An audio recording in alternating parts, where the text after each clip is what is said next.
Have you ever wanted to go on a heartfelt journey in the lives of your loved ones and newfound acquaintances?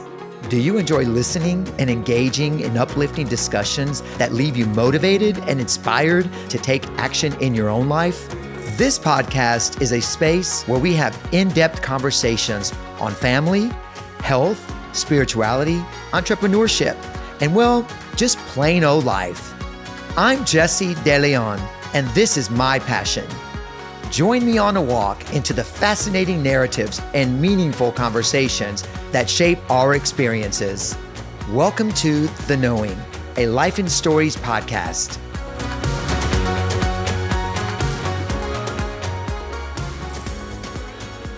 Good day, everyone, and welcome back to The Knowing, a Life and Stories with me, Jesse DeLeon, as your host. Retirement. That's the topic for today. I just want to tell you basically what I'm going through now at this point in my life. And I just want to tell you all, it comes around so quickly. I'm going to be 62 years old this year, and I don't feel old. I don't feel my age. And what does that mean anyway? It's different for everyone, right? I mean, I could say that I feel like I'm still like I'm a 20-year-old, and I do feel really, really well. Praise God. I mean, I'm exercise frequently, as you all know. I eat well. I manage my diet well. And when I say diet, I don't mean like a very restrictive diet. I just use common sense, right? Eating whole foods, healthy vegetables and fruits. Just try to do my best, and I'm not a big stickler on it. If I feel like having ice cream or a cookie or French fries, I'm going to eat it. And so I'm going to tell you, to enjoy your life where you are now. But retirement, this comes around a lot quicker than you think and a lot quicker than you know.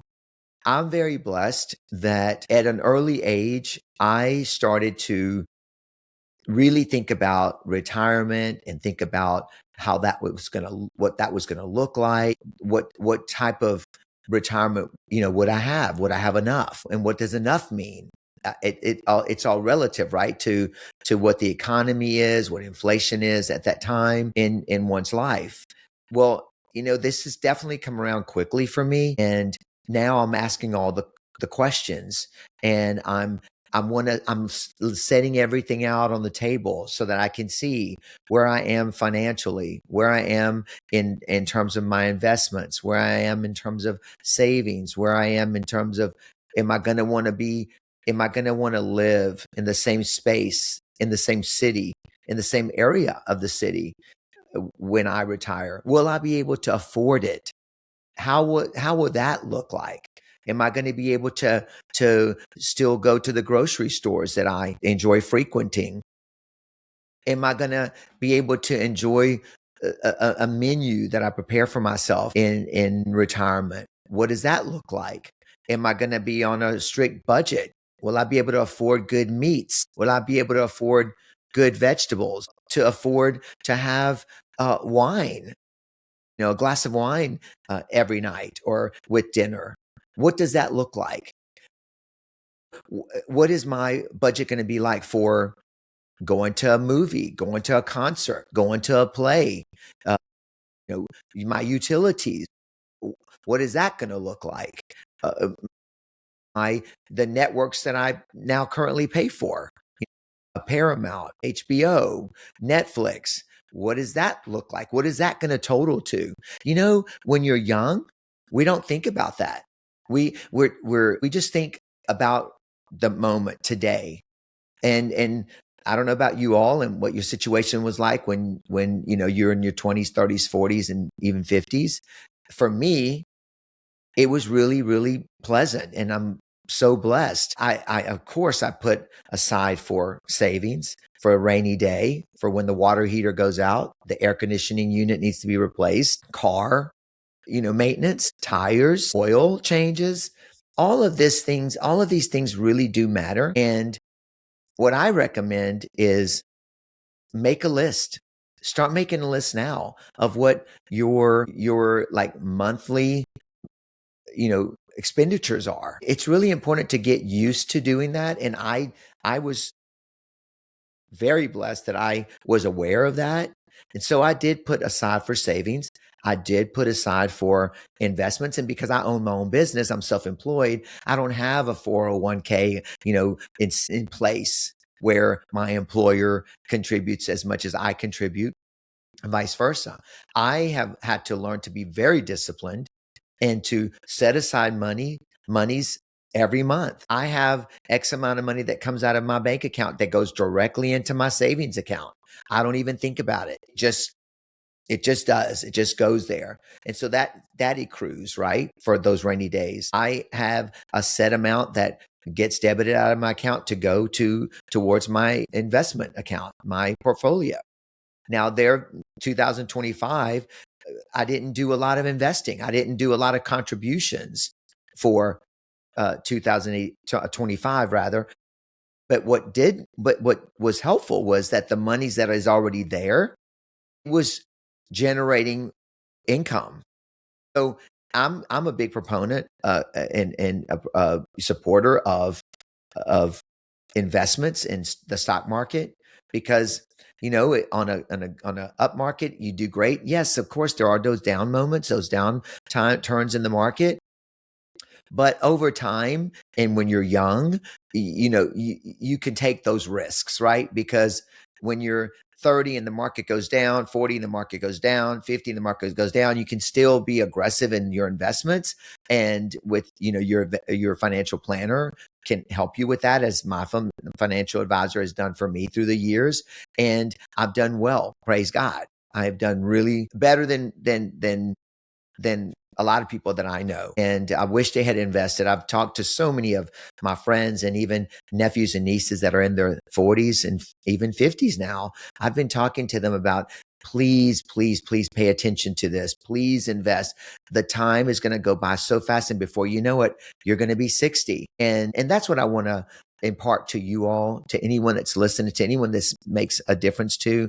And I know some of you that are listening have been great investors, great with your money, great with your savings, and other people, have not. And I say that because I have friends and family members who were not always great at investing, at saving, at taking the advice to invest now, invest in your future now. And I can only tell you my story. And I want to say honestly and very openly and humbly that and vulnerably, that I did not always invest. I did not always contribute. As I said, I didn't do any contributions in 25. It's just things were tough. Business was slow. It's what happens. There were many times in my life that I was thriving and the income was just flowing. The revenue was flowing and I was living life in a way that wasn't always responsible, right? I was taking expensive vacations. I was buying expensive clothes. I was buying,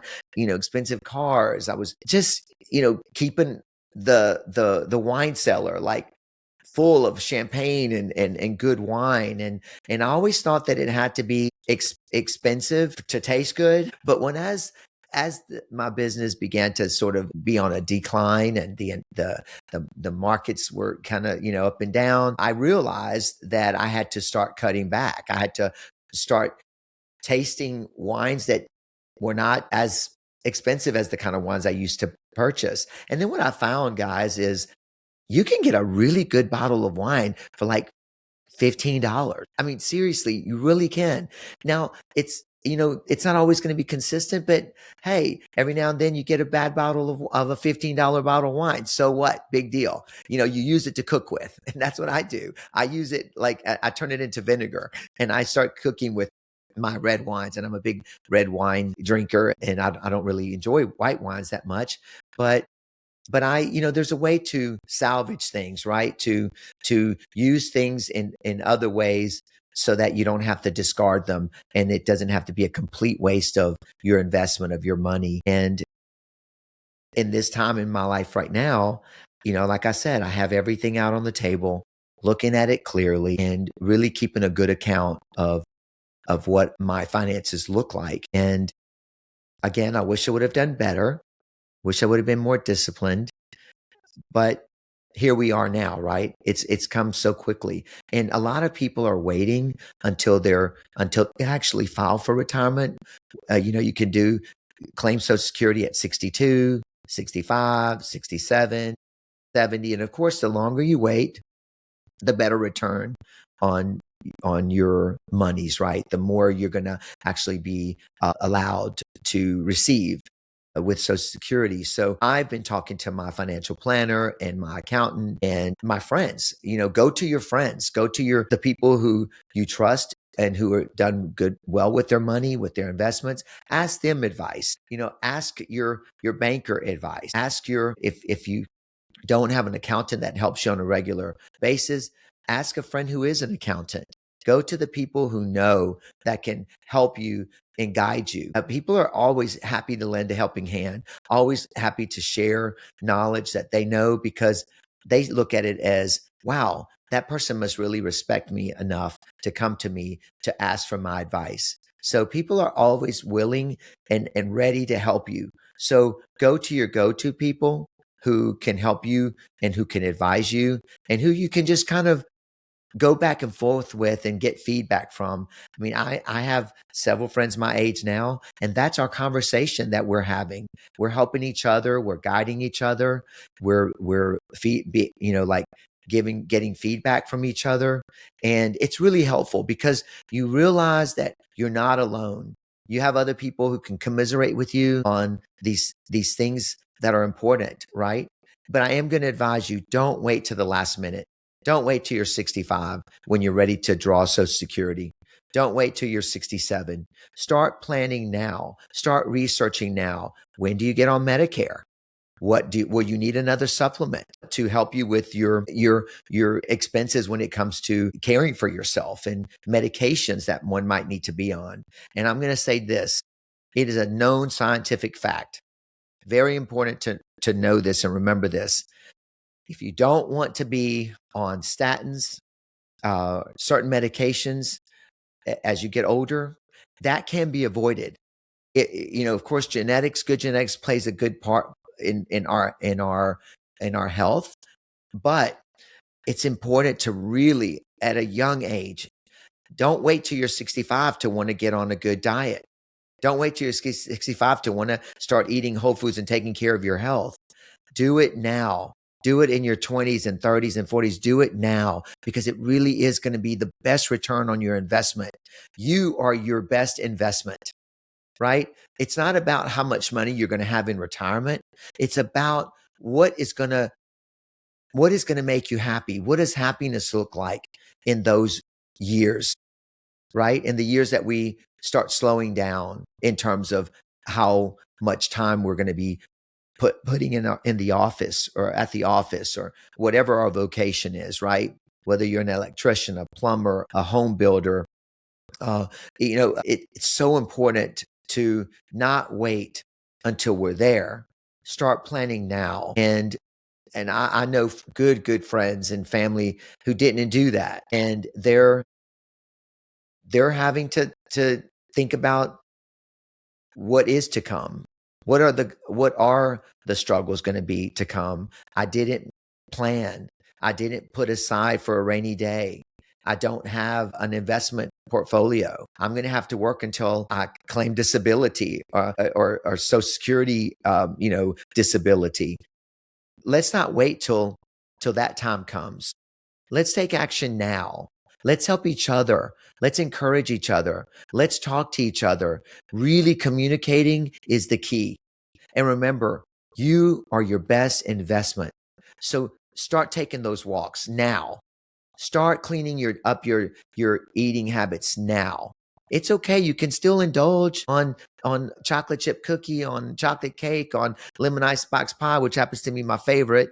And I love a good donuts from Krispy Kreme from time to time. It's okay. Don't restrict yourself to the point that you don't enjoy your life.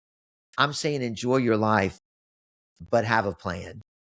I love you guys. I hope this helps. This is just what I'm going through now. And I want to share with you honestly and openly and vulnerably what that looks like. So until next time, please pray for me. I'll continue to pray for you. I love you guys. Have a great, great, great day, a great week, a great month.